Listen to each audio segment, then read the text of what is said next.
My name is Ansh Chhabra, and this is my lab 2 on lines of charge. The purposes of the lab were to simulate the electric force between two charged tapes, considering each tape as a line charge, and to compare the electric forces that the tapes exerted on each other, comparing the line charge and comparing a point charge. Some of the fundamental physical principles were Coulomb's law, gravitational force.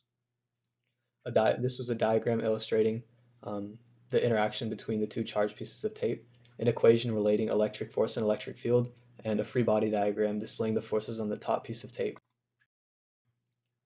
Some of the main results of the lab were that if the tapes were modeled as point charges, such as last lab, 1.13 times 10 to the negative 8th coulombs would be the charge on each piece of tape, but if the tapes were modeled more accurately as line charges, the charge on a piece of tape would be 2.35 times 10 to the negative 8 coulombs.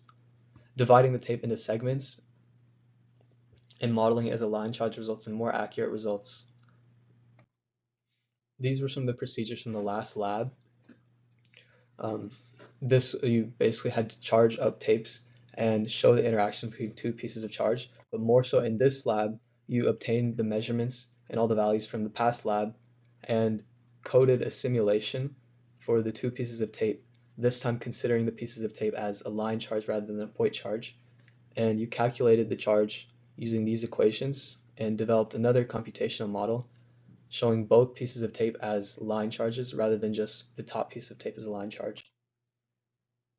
Some of the main physics ideas were that objects that less closely resemble point charges should be modeled appropriately to give more accurate results for the electric forces. And additionally, the repulsion and attraction is modeled by Coulomb's law, and stationary objects should have a net zero force. Some assumptions that were made were that air resistance is negligible, each tape has the same net charge, which was evenly distributed across the tape, and that each tape was a line charge. Some other reasonings were that line charges were used to divide the line. Line charges were split up into segments, which is used to more accurately represent the charge of the line. Additionally, the simplifying assumptions were made to make the model easier.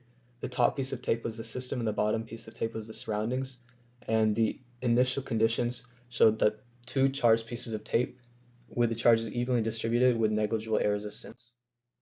The experiment in VPython resulted in this model, which was guided by the VPython instructions simulating the top piece of charge being a line charge. However, this computational model doesn't consider the bottom piece of tape being a line charge as well. So this following VPython simulation considers a more accurate charge on the bottom piece of tape using these two equations, and this shows the electric force and the gravity balancing out more, with a charge of 2.35 times 10 to the negative 8th coulombs on the bottom piece of tape and the top piece of tape. The first image shows constants and known values of the code. The second image shows a function creating the electric field and the line charge of the code.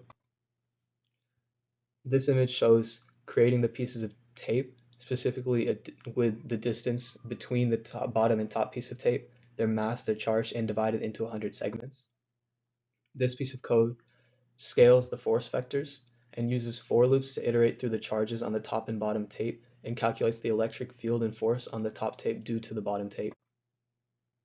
Lastly, this piece of code creates arrows to represent the electric and gravitational forces on the top piece of tape. Here are some of the data and calculations that resulted in calculating the charge of the tape being 2.35 times 10 to the negative 8th coulombs. The data and model had similar results, but there was some error which was discussed in the sources of error. But overall, the model was a good representation of the calculations. Some sources of error could be that the line charges weren't split up into enough segments, because more segments would more accurately represent the line charges. Additionally, inaccurate measurements of separation distance or improper handling, and also any of the simplifying assumptions could result in error. If tapes were modeled as a single point charge like the last lab, they would have resulted in less accurate results for the electric force on the top piece of charge. And comparing the two as a line charge versus a point charge, the line charge resulted in 2.08 times the value of the point charge for the charge on the tape. These estimates differ because the equations were different equations were used to determine the charges on the pieces of tape, resulting in different estimates. The value of the line charge is more likely to be closer to the real value because separating the tape into pieces of charge better represents real-life interactions between tapes. Conclusion: charges are more accurate to model electric fields and forces than point charges, line charges are, and the tape's charge was 2.35 times 10 to the negative 8th coulombs.